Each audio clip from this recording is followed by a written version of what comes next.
ঢাকা শহরে তুমুল ও কঠিন আন্দোলন করে যাচ্ছে। সব রাস্তাঘাট বন্ধ করে আন্দোলন করছে ঢাকা শহরের সমস্ত পায়চালিত রিকশাওয়ালারা।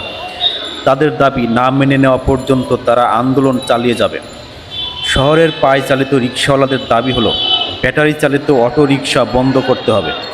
বিগত সরকারের আমলে দেখা গেছে শহরের প্রাণ কেন্দ্রগুলোতে শুধু পায়ে রিকশা চলছে এবং ব্যাটারি চালিত অটো রিকশা মহল্লায় মহল্লায় চলছে।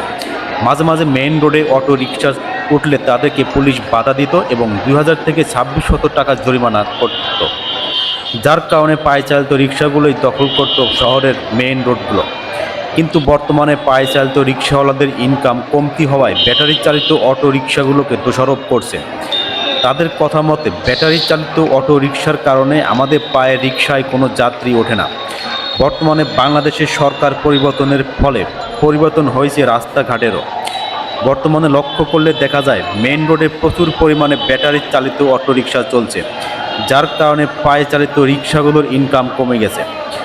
বর্তমান সরকারের কাছে তাদের দাবি দ্রুত ব্যাটারি চালিত অটো রিকশা বন্ধ করতে হবে, তা না হলে আমাদের এরকম আন্দোলন চলতেই থাকবে।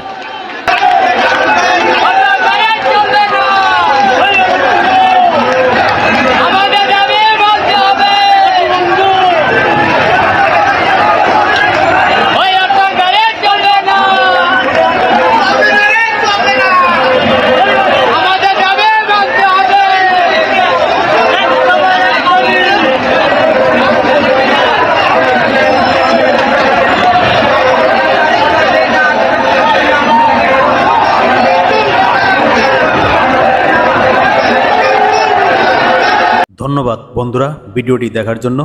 এরকম লেটেস্ট তাজা নিউজ পেতে আমার এই চ্যানেলটি অবশ্যই সাবস্ক্রাইব ও একটা লাইক করতে ভুলবেন না।